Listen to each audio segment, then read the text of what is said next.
I was driving around just in this area late yesterday afternoon, and I saw this little giraffe. She's not even a week old. She's still got a little umbilical cord on, but she was on her own, and I left her and she just stood there. She didn't move. And I drove on and I saw two females probably half a kilometer away.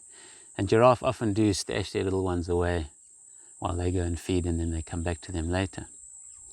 Then later in the evening I was going past and I saw the little guy was still standing there.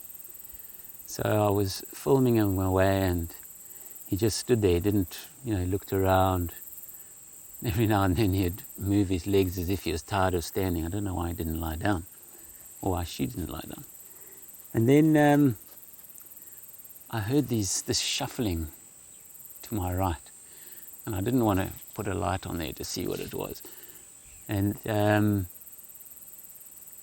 it stopped, but the little giraffe, the calf looked in that direction, and then she moved away a bit when stopped.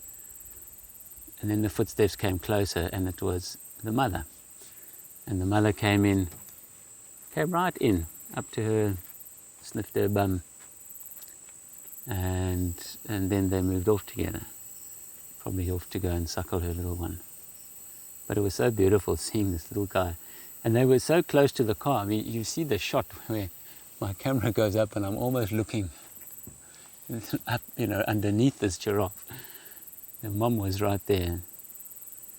But those little guys are pretty vulnerable at that age, and I didn't want to stay there too long with them, because just me being there might, hyenas, lions and whatever, sometimes curious, and they come along and look along.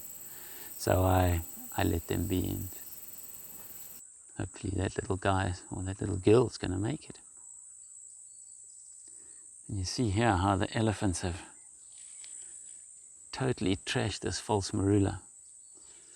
They haven't just pushed it over, they've eaten every little bit of it, just leaving those bigger branches.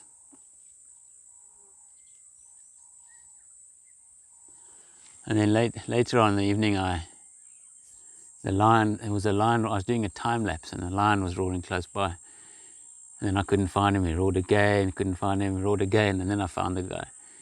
And it was a nice big male, but he just kept going south, south, south until he was in the riverine, and I had to give up on him. And then I heard him calling again a couple of hours later, but there were two of them, but they were both deep in the riverine.